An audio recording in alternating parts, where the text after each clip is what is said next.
It was like, oh, wow. You know, when you can see that result, and it's liberating, absolutely liberating.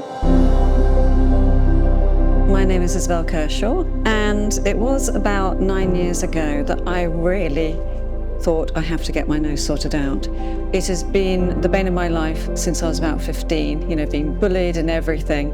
And goodness knows why it took so long, but I'm glad it did, because I didn't take long to find what I felt was the right person for me, and Rhinoplasty London had the balance between ultra professionalism and approachability.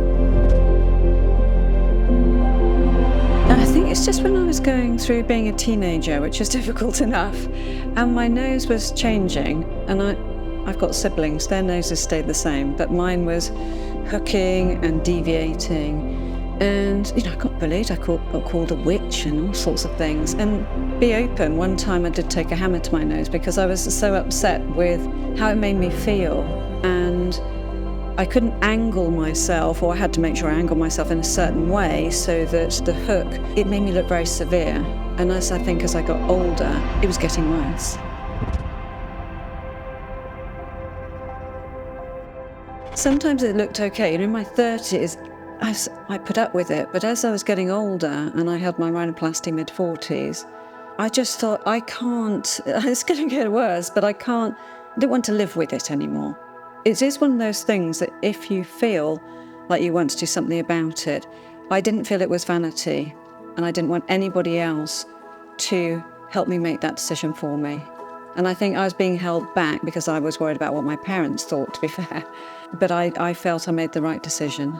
You know, I think some places could be quite conveyor belt, and it is on your face, and it can't be hidden if it goes wrong. So I think going for cheaper options could not serve you well. This was very well priced, but the care, the aftercare, the pre-care, the aftercare, and the fact that I'm here 9 years later really is a testimony to the fact that Rhinoplasty London and Lydia and Charles have become wonderful people actually in my life. Again, being very open. I then went through a divorce after. One thing I did say was, thank goodness I got my nose done, because I'm going to feel confident as I get back out there again. And Lydia's been on that journey with me to help me and support me. Well, it's like when you go for anything, you go with a thought process of what you want to achieve, and I think it's the bonding process with that person who's going to look after you.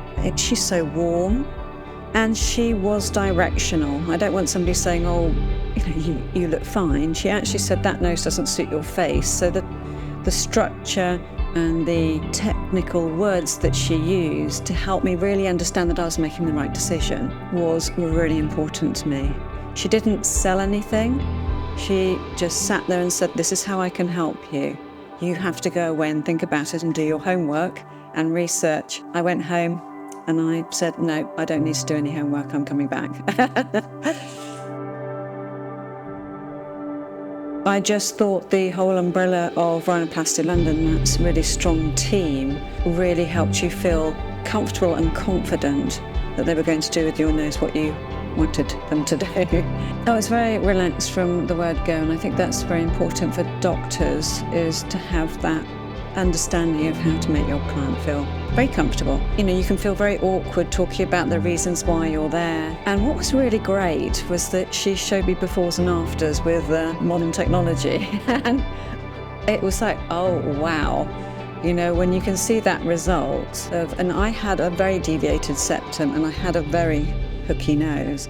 And for that just to be taken off, I mean, I used to spend a lot of my time going like that, going, oh, that's so much better, because of this hook that I had. And I used to be able to see it in my eyes. I don't see anything now.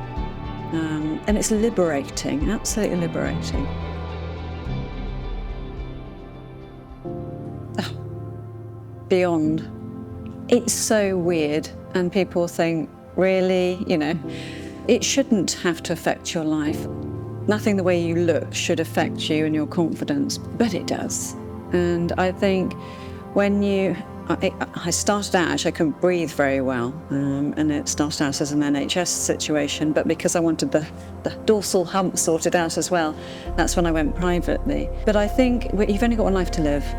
It is an investment, but I have to say, save up, and if it's the thing that you want to do, it's so transformative. It's like living a free life, having a real weight off your shoulders. I can't recommend it enough. From end to end, the service has been phenomenal and worth every single penny for me.